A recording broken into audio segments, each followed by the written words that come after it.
Yo, what up? It is your boy Alfreezy, and today we are back with another episode of Taking It Easy with Alfreezy. My pops got shot out here trying to do some hot ass shit. It was like God called me in the desert to try to make black and brown like this because they really similar, bro. But when you fight because a nigga sound different or look different, you a dumbass. We're taking it easy with Alfreezy. Yes, Today we got my dog, bro. We got my dog in a stew.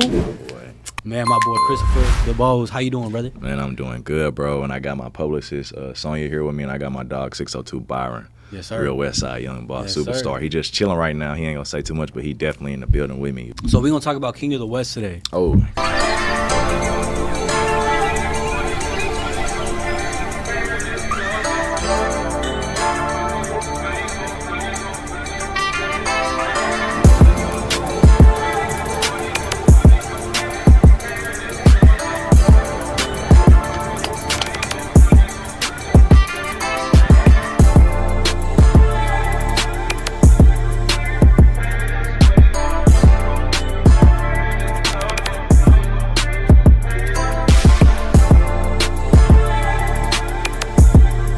What inspired King of the West? The beautiful people of the West and the South Side. You know we're gonna deal with every side, but when I moved here like 7 years ago, the first night here, bro, I was staying in Maryville, and a lady tried to sell me a fucking bag of like burritos out of a Ziploc bag. She had all bumps and shit on her face, and I went around the corner and some nigga asked me for some G. So I'm like, hey, what the fuck is going on? You feel me? It's red mountains all around. It's hot as hell. You still hearing gunshots like back home, but it's a different type of flavor. It's entertaining too. Yes, sir. Because a lot of times, like, you know, like Friday or something, we see a lot of shit in the hood on the West and the South that just straight good TV. Yeah, for So sure. the people, the beautiful people. So, most people do not know that you are not from Arizona. Yeah. You're from St. Louis. Yeah. Describe your upbringing and what kind of made you come to AZ. All right, so first of all my brothers are from AZ. You know what I'm saying? So I got back. My father was shot in AZ. My uncle, you know, it's a lot of street ties that I got to Phoenix, to the West and the South Side. So I got love for Lindo. I got love for Broadway. I got love for all these different areas based on family. So people who watching who know me personally know that. Yeah. But I always been coming back and forth to Phoenix, like visiting as a child, because it would have been where I was from if my father didn't get shot. So a lot of this story, I can't say too much, but you will see different parts of like reality in King of the West. Yeah, for sure. So I was only born in St. Louis for real because my pops got shot out here trying to do some hot ass shit. And so it got hot and he got shot up. He was in Thunderbird Hospital. For sure. As soon as he got out, they like, nah, you need to go back to St. Louis because what you did to some people that you weren't supposed to be. For you sure. know? Yeah. So that happens. They come to St. Louis and I'm born on the north side in Bay. And St. Louis hella small and poor, you feel me? So I'm the only one in my house that's from St. Louis. Me and my sister. So I got so many accents in the house. My mom, Puerto Rican from New York. My dad, black from Arkansas and St. Louis. My brothers all from Arizona and I'm from St. Louis. So that's how I go in and out of like accents and shit on camera and shit. Okay, yeah, I did peep that. Sure, I'm not gonna lie for to you. sure, for sure. Shit, so this movie or series is more like you try to represent the black and Mexicans a lot. Yes. What kind of inspired you to do that? Again, my grandfather being from Migrez and my mother being Puerto Rican, my New York family and shit like that. Just seeing that black and brown are really similar. When I was going to like the hospital, if you go like on Thomas and Central or you go to like 51st and Campbell, go to the hood spots, the hood hospitals, and you go in there and it's all black and brown people. All our schools, like Chavez, Central, all that shit, black and brown people. Yeah, all that shit, all our grocery stores, black and brown people. But when you fight because a nigga sound different or look different, you a dumbass. Because you talking to your cousin and you just don't know, you feel me? Yeah, for sure. Your cousin like to eat different, your cousin like to talk different, but that's your cousin under God's struggle.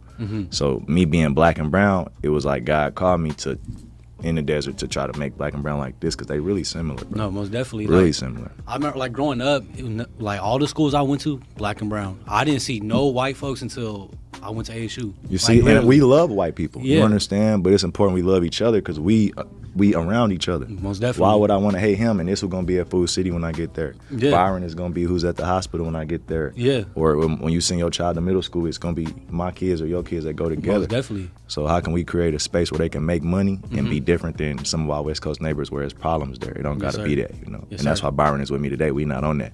We on getting money. And no matter what side you from, or Phoenix, if you're trying to get some money and be a star, that's what we trying to do. I do appreciate how you are really trying to put AZ on the map with this series. I really appreciate it a lot. I feel like a lot of people don't really put AZ in the same category as California or like New York. And they you feel me? should. They and should. we should most definitely They should. Like We have some of the biggest markets, some of the biggest artists, some of the biggest models. We bro. the 5th biggest We need city that. in America, bro. Yeah, We don't exactly. need to be like. That's why the second episode is called "This Ain't Cali." Yep. You know, and that's because we love Cali, we love Vegas, we love Colorado, everybody. But this is Arizona, and it's a time and place where y'all got enough stars and things going on here and infrastructure where we can say that now. We Arizona, it's cool though. Yeah. We love everybody, but this Hell AZ, yeah. we got enough infrastructure. We got what we need. You know. So you brought up episode 2, but let's touch on episode 1. For the people that haven't watched it yet, can you give like a little breakdown of episode 1? Hell yeah. Episode 1 is called Mr. Telephone Man. We introduced to my character a guy named Stretch who's growing up on the west side, and his father is killed when he was young, so he's coming up hard with a stepfather and a mother. And his homies kind of, you know, in the neighborhood are the ones who kind of show him the way, and someone who's like a year or a year and a half older than him, you know, is like a best friend to him. He's best friends with his brother who's his age, and then the older brother who looks out for him. That's the two guys he's trusting and rolling with.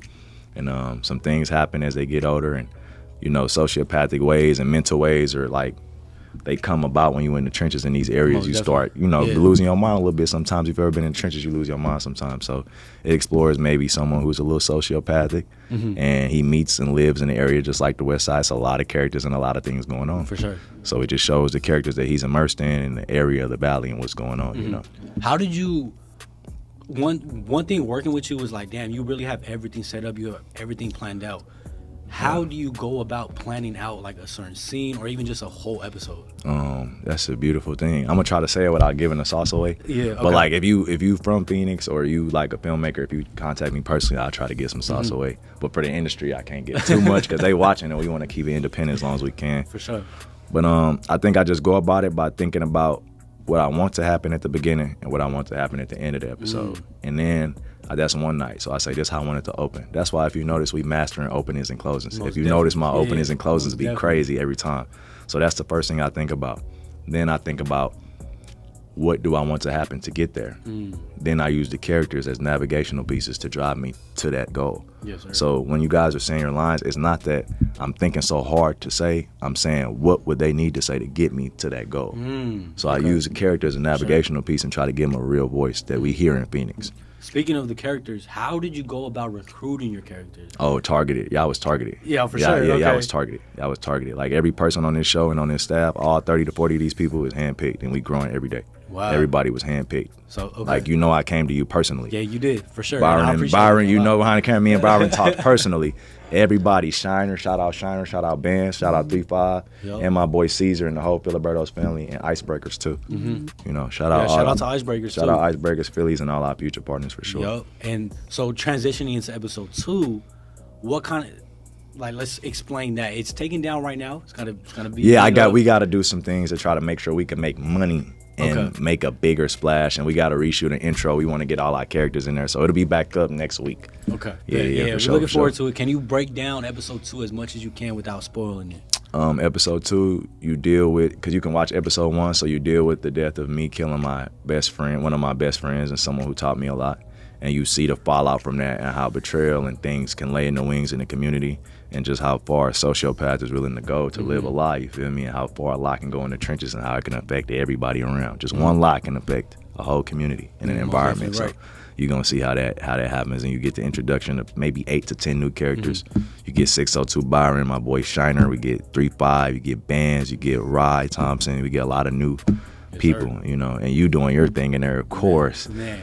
All the That was people probably we my favorite add. episode. Not gonna lie That's to why you. I said. That's why a lot of people know what's going on in the streets. It's a lot of people's favorite episodes. So you guys got a lot of attention to haters because of the talented cast and Yeah. team you have assembled. So Yeah, I'm shout proud out to of my y'all. boy Andy for real. Like, Oh my God, bro. that was the first time I ever met Andy on episode 1, and like instant chemistry. I was like, this See what I motherfucker mean making about me target? laugh, You see what I bro. mean was about like, targeting yo, y'all? yeah. So for me to know everybody individually, I know how to put y'all together. Because Yeah. y'all don't know each other. Y'all just all know me. Yeah. So when I marriage these people, it's like perfect marriages as far as definitely. business goes. Yeah. No Diddy, you feel me?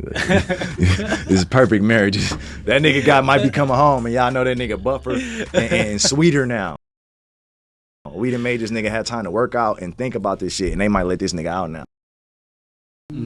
Okay. This is crazy. Hey. This is crazy. Think about this. A stronger, zestier Diddy. And he That's a free. crazy Byron, ass and he statement. free. He been working out, and he learned different things in that motherfucker now. And now he like know Yeah. how to really get on it. Like, What did he say? How do you balance everything? Like you balance managing, writing the script, directing, and owning, acting. spending, acting. Like, how do you balance all that? I learned probably from my agency. So shout out to one of the best agencies and most known agencies in Arizona that recruited me and signed me in the New Year Signature Models and Talent Agency. And I just learned from going on different sets and like working on certain commercials and things like that with like PF Chains or Steel Medical Group or True Films or just different sets where you learn different things and you see how the professionals, quote unquote, I'm a professional too, we all professionals, but how people who've been doing it longer and the elders are doing it. And then you just take it and do it your own way and you just be daring, you know, and you make what you want to make. Just like how he make music, he don't give a fuck what happened. He go to the studio a couple times this week. He don't care. You gonna come in here and work, you gonna do your content, do your interviews and come to the station no matter what happens. So the same way, you just treat it like it's your lifestyle. Whatever I'm doing, whatever hat I'm wearing, that's just who I am at that moment. It ain't like defining me or I'm not pressured by it or nothing. I'm just doing what I gotta do for the business. How did you get introduced to acting and how did that first time go? Same way he probably did and you did, and on the Blade growing up on 27th Avenue and him growing up in Maryville and me growing up in St. Louis. You grew up broke as fuck. You eating cornflakes with sugar on them and fucking milk that's old. And your mom might tell you save your milk for your brother, don't drink your milk.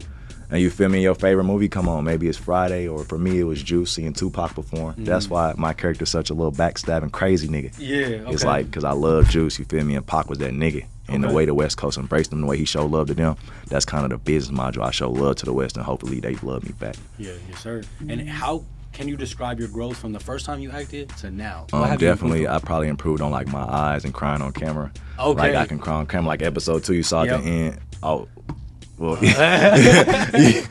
but crying on camera for sure, and using my eyes and being patient and playing like different range. So in commercials, you see me be a doctor on my stuff. You see me be a thug. You see me be a lover boy. Shout out Edison Films and Kiss of Betrayal. You saw me be a cheater. You saw me be all these things. So the more, it's just like anything else. The more you get shots up, you're gonna get better at the game. It's just like anything else. You brought up Juice, so I'm gonna hit you with what's your top 5 hood movies? Oh wow. Blood In, Blood Out, or American Me, one of them. Gotta go with the homies. It's not in no order, but you see how I be knowing that culture though. You see how most niggas are coming here and won't. You see how I pay my respect, Byron? They gonna pay for this shit. I'm telling you, a nigga show respect. It go a long way, but for sure, maybe American Me, cause it's a little more like crazy about what, if you seen, you know, it's about Jews, Paid in Full, Friday, and Boys in the Hood for sure, probably. So some of these, and then maybe I got one more. You got one more. Damn, Jews, Paid in Full, Boys in the Hood, Friday, American Me. No, that's 5. I feel like you missing you Menace Society, but I gotta put one in for the roster. You see, this the problem. They support us and spend out, and like these people have been in hip hop. Y'all have been in these spaces the whole time with us as maybe the number one consumer. Number one consumer. I'm Boricua, so I gotta remember how much of Puerto Ricans invested in the hip hop in the 80s and 70s. So like, they got to get their love too, so I always like to throw them in there because I like certain movies from different cultures. You know, I watch Mexican films and try to watch overseas films. Every great director, we gonna do that. We try to learn from different cultures because it's some good ass films. Most definitely. Like Mariachi or however you say that movie. That movie was crazy as a motherfucker. It's some good low budget hood films that I done seen from black and brown culture. Yes, sir. Then I remember when we were filming episode 2, you brought up Goodfellas. Like yes, for his shot. Yeah, for his shot. For Byron's shot. Byron has a cold shot. How many movies do you actually watch and take inspiration from? Oh, man. I got a Tarantino style sometimes. So, like, I just scrapbook. So, like, you seen, like, oh, I like the inspiration, the way this building is set up. We should shoot it similar to how he shot this. So, I definitely scrapbook a lot. That's sometimes half of what I'm doing sometimes. Because the inspiration, most people so stupid they won't go back and study and learn like this is how you can put together something really good. The blueprint's already done. We live in the future, cause like our grandparents and shit was like they thought we would be having flying cars and shit now, and niggas don't even got a couple dollars in a business module, and they literally is hundreds of them, thousands of them before we was even born. That's already out. We don't have to really do nothing but study. So being a student for real. I think basically going like what you said, being a student, like the way you look at movies is the same way I look at people when they make like Instagram reels or TikToks. Like I get so paid attention to like I don't care what the reel's about. It's like how did you edit your that? mind go to like, it. Your mind goes straight so to it. Like when bro in the studio, he probably go somewhere else. He gonna be like, hey, cut the lights down. Let me woo. Everybody be quiet. And then he try to take the room and transform it. So I love to transform the room and fuck a room up. Yeah, most definitely. So, from the way we dress and what we pulling up, anything we doing, we try to impress a room and just be the best in the room. Most definitely. And we do have King of the West, and then there's another Arizona-based film. Oh, yes. My brother's on Bloodline. Yes, my brother's on Bloodline. So how did you, like, how can you separate King of the West from them? Like, what separates it? Well, the good thing is we all family. Obviously, C-Dot, the owner, I learned a lot from C-Dot. He was the first person to cast me and give me an opportunity to act in a film. And then my friend Drew Lopez, who has a great film called Riley. And like I said, Edison has Kiss of Betrayal. So all my friends who are directing and acting, it's something I always wanted to do, but I was more so acting the last year when I came back. But I've always been a great deep writer, like a Renaissance nigga. Like, I'd rather write, whether it's raps or poetry or stories. Like, I'd rather do that and sell weed and hustle what I was doing than, like, go to the club. That's why people don't, like, really have pictures of me at home, like, at the club and stuff, but everybody know who I am most definitely. from getting money and shit. If someone had to play you in a movie, who would it be? Oh, wow. Me.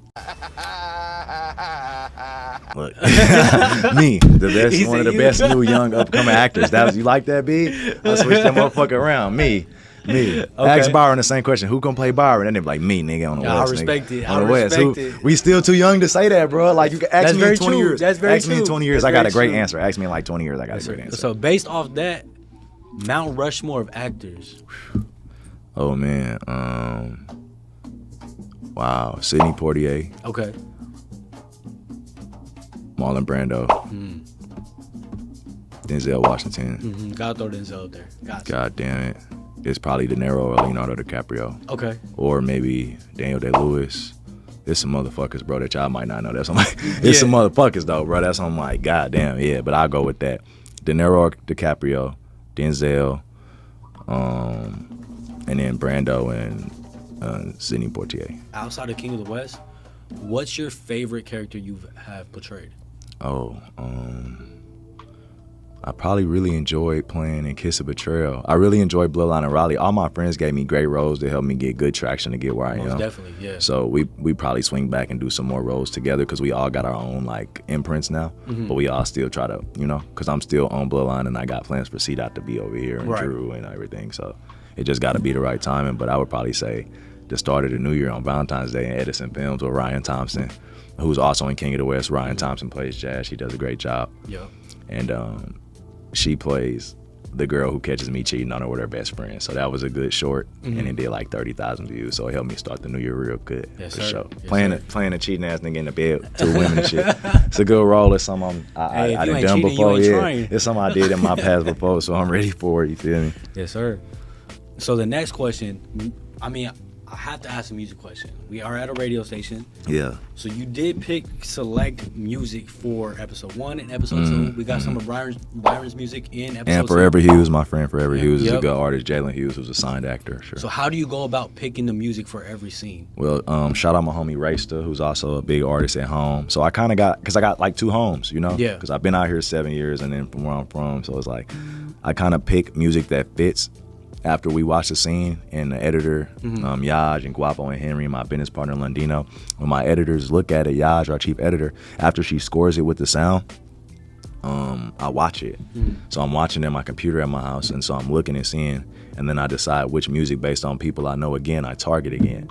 Because I'm friends with Matty Ice, I'm friends with Al Freezy, I'm friends with Byron, I'm friends with Race to back home. So I can just pick up the phone and look for industry level talent, even if they're not industry yet. Most definitely. And then a second to last question. If you had to pick 5 songs for the soundtrack to your life, oh shit, what songs are you picking? Oh shit. Do You Want a Revolution, Kirk Franklin. Do you want a revolution? I say, do you want a revolution? Okay. I was not expecting this that. shit up, nigga. God was with it, nigga. We was fucked up out here. God was with it, nigga. Shit. Probably. Damn, bro. We Belong Together, Mariah Carey. Okay.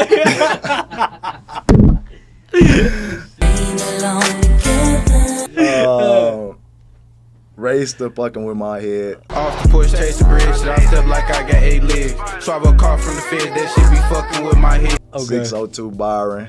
Okay. Any one of them. And Rise by Forever Hughes. I ain't saying no more people they don't pay us to take business notes. I'm not saying no more artists they don't pay me to say nothing. The Mariah Carey. Mariah, hey, we all belong with someone, Freezy. Hey, yeah, you ain't lying. You ain't lying.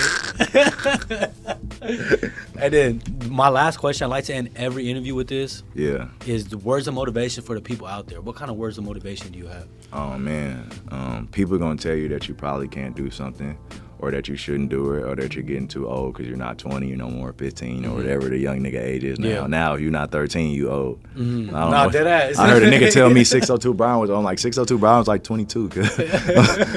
I'm like, all right, cuz we like 29 and 25 and 26. They're like, you niggas are old. I'm like, all right, cuz. Yeah. But that's all the bald young niggas. Hey. But the advice I would give you, man, is stay down. The people that come in with you might not be the people that you go out with based on where your work ethic and where your business choices take you. But try to stay down and keep people around you that really, really want to work for you and see you win. That also love themselves enough to have something going for themselves. Yup. And when you get knocked down, you still a king, whether you're on your feet or on your back, you know? Yeah. So just choose wisely and don't be scared to go with no type of decision when you're trying to be a boss or a leader.